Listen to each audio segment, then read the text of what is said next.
வணக்கம். APR news சேனலுக்காக செய்தி வாசிப்பாளர் சாந்தி சிவா.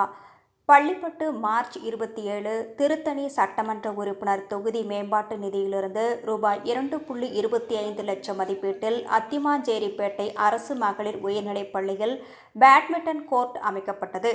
இதன் துவக்க விழா இன்று காலை நடைபெற்றது. தலைமை ஆசிரியை மேகலா தலைமை வகித்தார். பெற்றோர் ஆசிரியர் கழகத் தலைவர் PV கதிரவன் முன்னிலை வகித்தார். பள்ளிப்பட்டு மத்திய ஒன்றிய திமுக பொறுப்பாளர் PT சந்திரன் வரவேற்றார். இதில் திருத்தணி சந்திரன் MLA கலந்து கொண்டு புதிய அவுட்டோர் பேட்மிண்டன் கோர்ட்டை திறந்து வைத்து பேசியதாவது: மாணவிகள் கல்வி மற்றும் விளையாட்டில் ஆர்வம் செலுத்த வேண்டும்.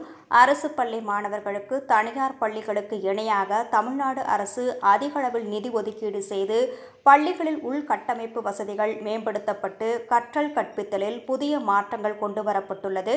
இதனால் அரசு பள்ளி மாணவர்கள் போட்டித் தேர்வுகளில் அதிக அளவில் உயர் பதவிகளுக்கு தேர்வு செய்யப்படுகின்றனர். மாணவர்களை ஊக்கப்படுத்தும் வகையில் ஆண்டுதோறும் கலை திருவிழா, விளையாட்டுப் போட்டிகள் நடத்தப்பட்டு விளையாட்டில் மாணவர்களை ஆர்வத்தை ஏற்படுத்தி வருகின்றனர். இவ்வாறு பேசினார். விழாவில் RK-பேட்டை மேற்கு ஒன்றிய திமுக செயலாளர் சண்முகம், மாவட்ட மாணவர் அணி அமைப்பாளர் முரளிசேனா, நெசவாளர் அணி துணை அமைப்பாளர் குமரேசன், ஒன்றிய இளைஞர் அணி துணை அமைப்பாளர் தேவராஜன், ஒன்றிய நிர்வாகிகள் சிவக்குமார், VV மணி கலந்து கொண்டனர்.